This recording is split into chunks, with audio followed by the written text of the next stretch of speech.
Joe Catalano with an AM Quincy news update for Tuesday, September 16th. The legal team for a Cohasset man accused of killing and dismembering his wife was back in court yesterday.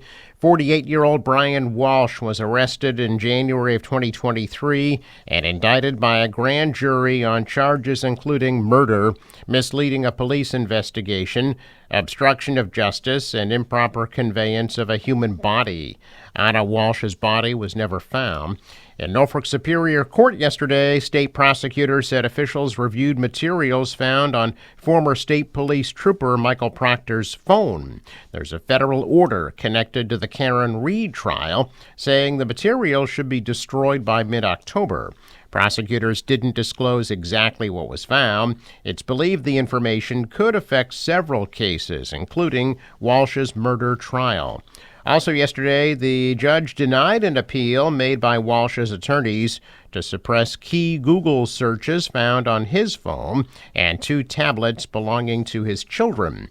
Walsh's attorneys claim police went beyond the terms of a consent agreement when searching the phone and tablet, but the justice said allowing the appeal would not facilitate the administration of justice. Walsh's lawyers can appeal that decision to the full Supreme Court. Walsh, whose trial is set to begin October 20th, is being held without bail at the Norfolk County House of Corrections in Dedham. Last week, Walsh was stabbed in a housing unit at the jail. He suffered non-life-threatening injuries and was treated at a hospital in Boston.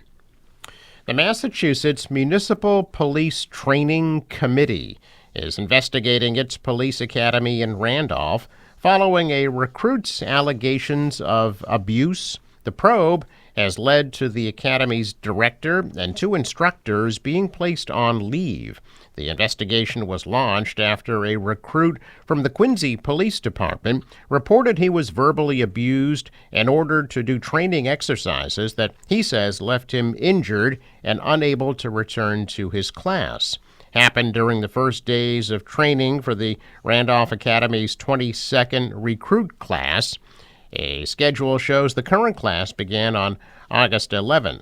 The Massachusetts Municipal Police Training Committee, which operates the regional academy from the same building as its statewide headquarters, would not confirm the probe, stating it does not comment on ongoing personnel matters.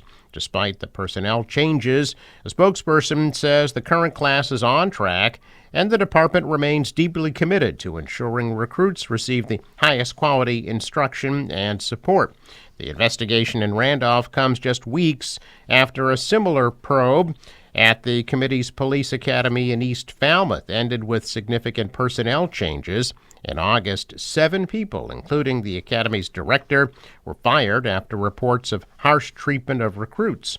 The Fall River Police Department said several agencies forwarded complaints about East Falmouth instructors and their actions resulted in injuries to some student officers and left others feeling humiliated. The recent events have brought increased scrutiny to police training in Massachusetts, especially since the death of recruit Enrique Delgado Garcia last September. Garcia died from injuries he sustained during a boxing match at the State Police Academy in New Braintree, an incident that prompted an independent investigation by the state attorney general. Norfolk County Sheriff Pat McDermott has agreed to repay money from his campaign account that he used for personal expenses. The Massachusetts Office of Campaign and Political Finance said McDermott used campaign funds for personal and business expenses in violation of state law.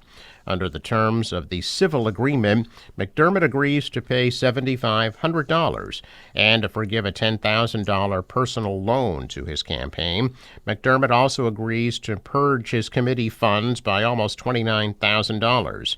McDermott acknowledged the agreement, saying he is committed to resolving the issue, but also stated that he never accepted any financial stipend from speaking engagements. The state says some of the funds were used for McDermott's real estate consulting work and NSO Cares nonprofit organization. The Healey-Driscoll administration announcing it's awarding nearly $15 million in skills capital grants to 65 high schools, colleges, and educational institutions. The funding will support schools and institutions to upgrade technology and instructional lab spaces, expand career programs for young people and adults, and increase capacity in workforce training programs across Massachusetts. Quincy High School will receive almost $189,000, and Quincy College will receive $195,000.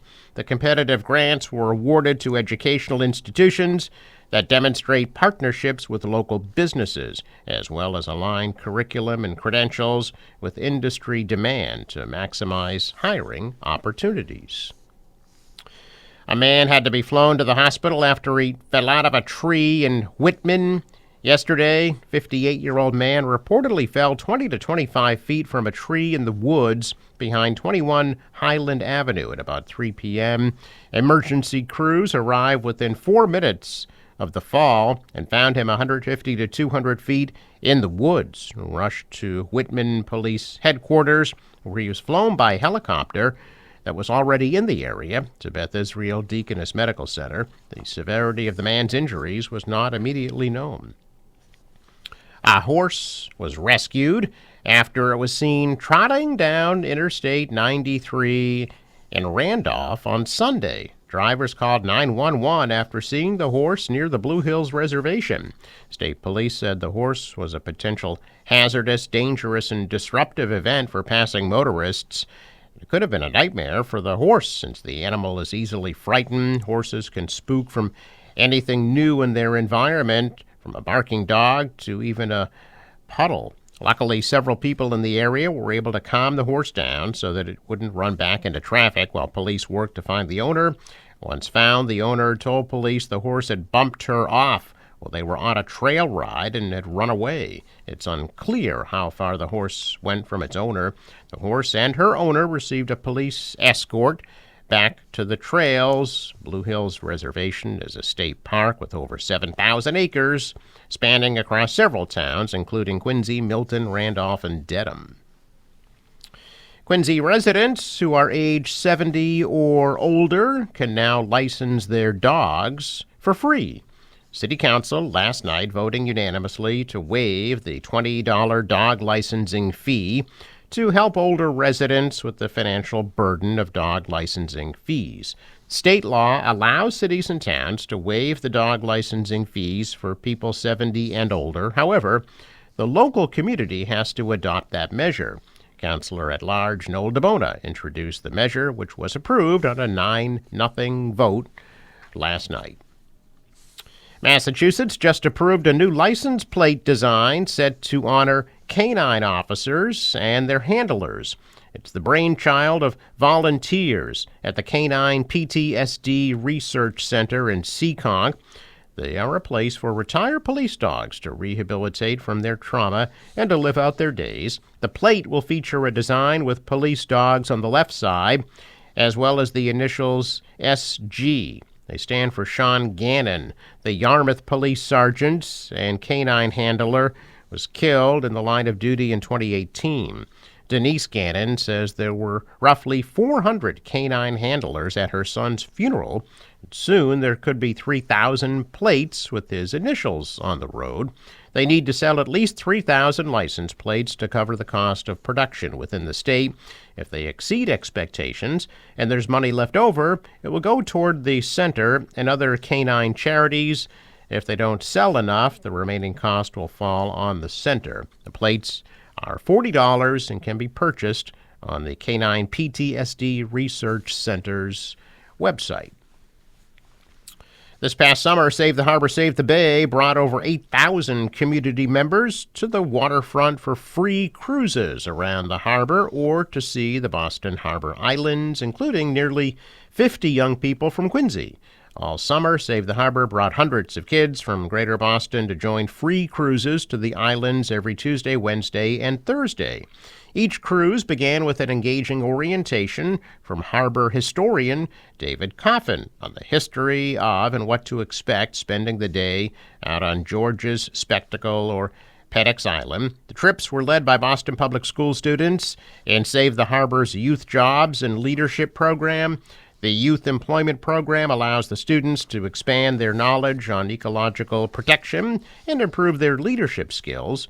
Once on island, the youth staff led fun STEAM-based education activities like Fishing 101, the treasures of Spectacle Island archaeology exploration, and hikes to view Peddocks historic buildings, George's Fort Warren, or to the top of Spectacle's drumlins for a great view of the Boston skyline.